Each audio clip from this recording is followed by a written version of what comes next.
Welcome classic rock fans and welcome prog fans to a video in which we ask ourselves, Tormato by Yes, is it really that bad?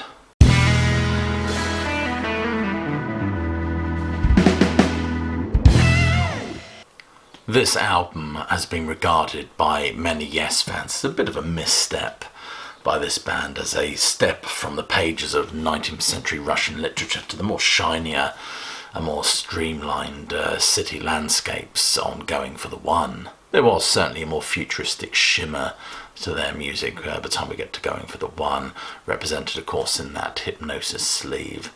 Chris Welsh, in his wonderful book on Yes, Close to the Edge, the Story of, he says that gone were the elaborate Roger Dean landscapes, in their places came stark geometric simplicity. Anticipating computer designs of the future, it showed a nude male figure contemplating a towering vista of shiny skyscrapers set against a clear blue sky.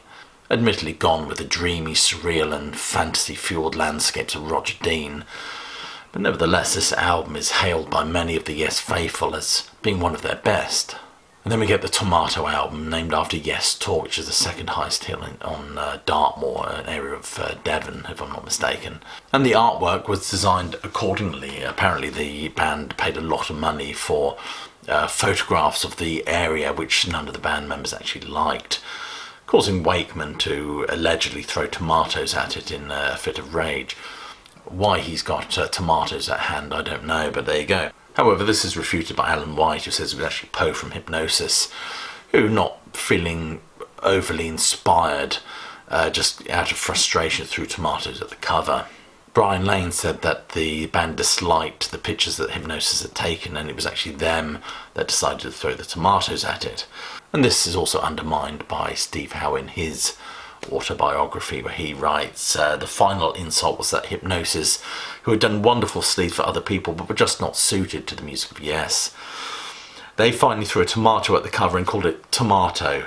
For me, that was an insult. They do say in the restaurant trade that the first bite is with the eye, and I can't help but feel that the music on this album is somewhat let down by the rather underwhelming sleeve. But to blame the misstep that this album is perceived to be on the cover by Hypnosis would be somewhat of a distraction. I mean, let's be honest, the band at this time were plagued by animosity, laziness, and just lack of inspiration. John Anderson had grown weary of the whole process of making another Yes album. Rick Wakeman, who had a very strong solo career at this point, felt that he really didn't need to be there, I suspect. And also, Steve Howe and John Anderson had just stopped writing together. And I think the cover photograph that was featured on the back of the sleeve says it all, doesn't it? With the band in bomber jackets and shades all looking in different directions. Interestingly, of course, they all had their name on their lapel, I think, of their bomber jacket, but Chris had lost his or forgotten his, so he wore somebody else's. They actually, I think, wrote his name in later. So there was a huge element of burnout, I think, during this band at this time, as they fruitlessly tried to weave these usual magical musical tapestries together. At the same time, of course, punk was gobbing and pogoing its way through the high rises of urban Britain at this time. Overall, you could say this album is not terrible, it's just somewhat underwhelming. Steve Howe does go on to say in his book that after Awaken, the creative pot was dry, so to speak. He goes on to say that during these sessions, chaos broke out, with our resident comedian, Rick Wakeman of course, repeatedly throwing peanuts over the drum kit and cymbals. It certainly doesn't sound like a happy state of affairs. And Rick Wakeman concurs. He says, as quoted in Chris Welsh's book, everything was going well for Going for the One. But then he adds, and then we did Tormato album 1978, which was potentially one of the best Yes albums ever. But it suffered from appalling production. By the time Eddie Offord had gone to Mars and was unavailable, everybody was using their own engineers. So you never saw so many hands on faders, so the whole thing ended up so compressed, it was tragic. He goes on to say that he'd love to see a remix of this album, because he really believes there's some great stuff on there. I totally agree with him, actually, to be honest with you. I take issues with some of the production and sound on this album. So let's think about the tracks on this album. I listened to it a couple of times this week. In the summer, I often sit in my garden and listen to Yes, usually Close to the Hedge.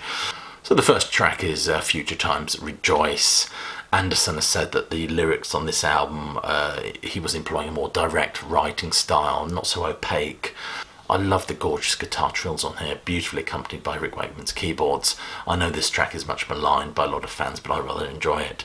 I generally feel the interplay between the rest of the band is great on here. I love the energy in Anderson's voice, especially when he sings Tell Tomorrow, and we get a superb solo from Wakeman in this one.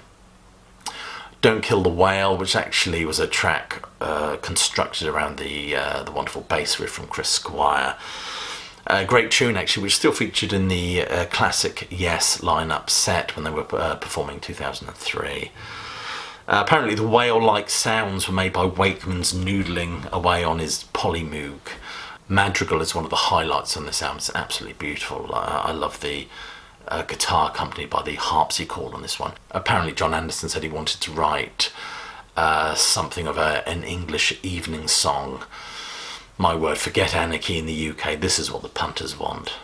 Release, this track was originally titled The Anti-Campaign. In my opinion, it's not a strong number, it's not a favourite of mine. The interesting use of double tracking, which sounds rather odd on Anderson's voice and serves more of a distraction from the beautiful ethereal quality his voice usually has. Apparently Anderson really struggled to sing this one live. Arriving UFO, again, not one of my favourite tracks on this record, inspired by the current trend or current interest in sci-fi at the time, and I think John Anderson had sat down and watched Close Encounters of the Third Kind and decided to write this one. Circus of Heaven, which I think is a complete stinker, really. It reflects Anderson's interest in writing songs for children at this juncture, but it's certainly a misstep as far as I'm concerned, although an interesting bass line from Chris Squire. Onward is a Chris Squire penned number. He goes on to say he feels it's one of the best things he ever wrote. I personally do not like this number at all. I think it should have been called Aimless rather than Onward. And on Silent Wings of Freedom, I mean, what a triumph that one is. And Chris Squire would often play the intro to this song when he did his bass solo. But it's certainly a wonderful number that has just appeared in the current Yes set, albeit in a truncated form. But this is one of the highlights of the album for me. So let's come back to our original question. Is this a terrible album? After what I've just said, I'd have to say definitely not. I think there's some wonderful moments on this record. I think Yes have made much worse albums than this. You think about the classic lineup of Yes, whatever that is for you. But starting with perhaps the Yes album in 1970 and ending with this one, I do think that this album represents a falling off, shall we say, in terms of quality. Certainly when we compare it to the album that precedes it. But overall, I think it's not a bad album. Anyway, you've been watching a video by Classic Album Review. If you haven't done so already, please do click like, subscribe, and do check that bell so you get notified of any future uploads.